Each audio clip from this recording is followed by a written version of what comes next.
नमस्कार बच्चों। आज मैं आपको एक और कहानी सुनाता हूँ। कहानी का नाम है धैर्यवान बनो। बहुत समय पहले की बात है। एक जंगल में दो मेढे रहते थे। तो उन दोनों में गहरी दोस्ती थी। मगर जब कभी उनको क्रोध आता था, गुस्सा आता था ना, तो वो आपस में सिर से टक्कर मारते थे। वो ऐसे दूर से भाग के आते और एक दूसरे को मारते थे। तो इनकी टक्कर तो बड़ी ख़तरनाक होती है। अगर हम बीच में कोई लाठी या बांस रख देना तो उसका भी ये चकनाचूर कर देते हैं।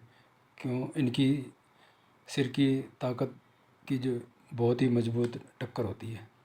तो उधर एक बार इनका आपस में कोई सी बात के ऊपर झगड़ा हो गया। तो उधर से वो आपस में एक दूसरे को टक्कर मार रहे हैं, तो वहीं से एक भेड़िया गुजर रहा था। तो वो रुक गया इनकी लड़ाई देखने। उसने सोचा अगर मैं अभी बीच में जाता हूँ तो ये दोनों मुझे मार देंगे, दोनों बलशाली हैं। तो उसने क्या किया, सोचा कि चलो मैं रुक जाता हूँ। अब वो मेढे आपस में दोनों एक दूसरे को टक्कर मार रहे हैं, इधर से भागते हैं, जोर के मारते हैं, धड़ाक ऐसे करके।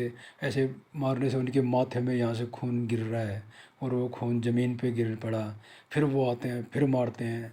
क्यों? मेढे तो छोड़ते नहीं हैं जब तक एक दूसरे को, जब तक चाहे उनमें जान रहे न रहे, वो आखिर तक लड़ते हैं। तो अब भेड़िए ने देखा कि भेड़िए तो ये मांसाहारी जीव हैं, तो उनको खून की गंध आई। तो वो रुका नहीं जा रहा उससे। तो फिर भी वो अपने आप को काबू कर रहा है। वो डर रहा है कहीं अगर मैं चला गया तो ये मार देंगे। फिर कई देर बाद उनका खून गिर रहा है, तो ऐसे करके उससे रुका नहीं गया और वो चल पड़ा वहाँ पे उनके बीच में। जो ज़मीन पे था ना, वो लप लप लप ऐसे करके चाट रहा है ज़मीन पे पड़े हुए खून को। तो उधर से एक साधु जा रहा था। तो उसने देखा कि ये भेड़िया तो बहुत खतरा मोल ले रहा है। बोला इसको मैं कैसे भगाऊं, नहीं तो ये मारा जाएगा अगर इनके बीच में आ गया।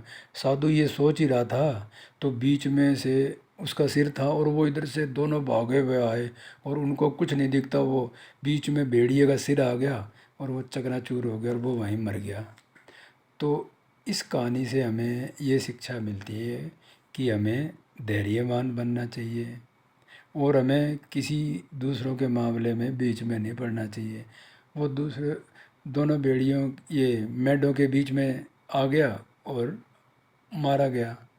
तो अगर वो धैर्यवान होता तो उसकी जान बच जाती। तो बच्चों, हमें धैर्यवान बनना चाहिए और हमें बिना बात के किसी के फालतू उसमें नहीं पड़ना चाहिए। धन्यवाद बच्चों। आपको ये कहानी कैसी लगी? अच्छे लगे तो दूसरों को भी शेयर करें। जय हिंद।